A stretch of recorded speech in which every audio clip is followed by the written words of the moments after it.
इंदौर में शासन के निर्देशों के पालन को लेकर एक महत्वपूर्ण समीक्षा बैठक आयोजित की गई, जिसमें विभिन्न विभागों के अधिकारियों को बुलाकर शिकायतों के समयबद्ध निराकरण पर विस्तृत चर्चा की गई। तो वहीं बैठक की अध्यक्षता जिला कलेक्टर श्याम वर्मा ने की और साफ निर्देश दिए कि सीएम हेल्पलाइन पर प्राप्त होने वाली शिकायतों का त्वरित समाधान सर्वोच्च प्राथमिकता है। बैठक में पाया गया कि कई विभागों में शिकायतें बिना किसी ठोस कारण लंबे समय से लंबित पड़ी थी।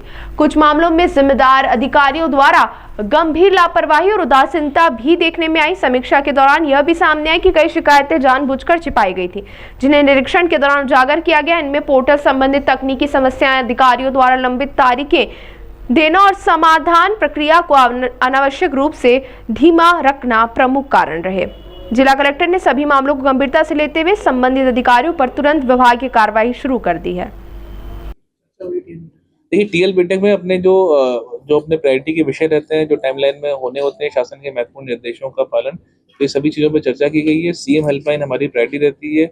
सीएम हेल्पलाइन के सभी जो शिकायतें रहती हैं उनका समय पर निराकरण हो, जैसा कि माननीय मुख्यमंत्री जी के स्पष्ट निर्देश भी हैं, और उसमें भी जो भी शिकायतें होती हैं उनका जो समाधान होना चाहिए, और समाधान होने के बाद ही उसमें जो यथोचित कार्रवाई होनी चाहिए वो भी होनी चाहिए। तो चूंकि हम लोग निरंतर अपनी सीएम हेल्पलाइन को मॉनिटरिंग करते हैं और कई ऐसी पुरानी शिकायतें रहती हैं जो पेंडिंग रहती हैं, तो आज उसी क्रम में हम लोगों ने ऐसी रैंडम कुछ जो पुरानी शिकायतें उनको निकाला और उनका एनालाइज किया कि जानने का प्रयास किया कि क्यों ये शिकायतें लंबित रहती हैं। तो ऐसे 6 प्रकरण निकाले गए।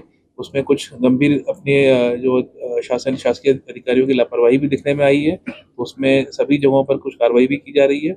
कुछ जगहों पर कुछ राशि का या पोर्टल का कुछ इशू बताया गया, जिसको हम लोग परीक्षण कर रहे हैं। और ऐसे सभी शिकायतों में जहां जहां विलंब हुआ है, उस विलंब में जो उत्तरदायी अधिकारी है उसकी तनख्वाह से उनके वेतन से काटकर उस व्यक्ति को कंपनसेट करने का निर्देश दिए गए, और तत्कालिक रूप में उन सभी जो शिकायत करता है उनकी समस्या का समाधान भी किया गया, और साथ ही साथ उनके जो उस विलंब की वजह से उनका जो नुकसान हुआ है उसको भी भरपाई भी हम लोग करेंगे, और संबंधित जो अधिकारी उन पर कार्रवाई भी करेंगे। ताज़ा खबरों के लिए सब्सक्राइब करें JSR टाइम्स और साथ ही नोटिफिकेशन पाने के लिए बेल आइकन को दबाएं।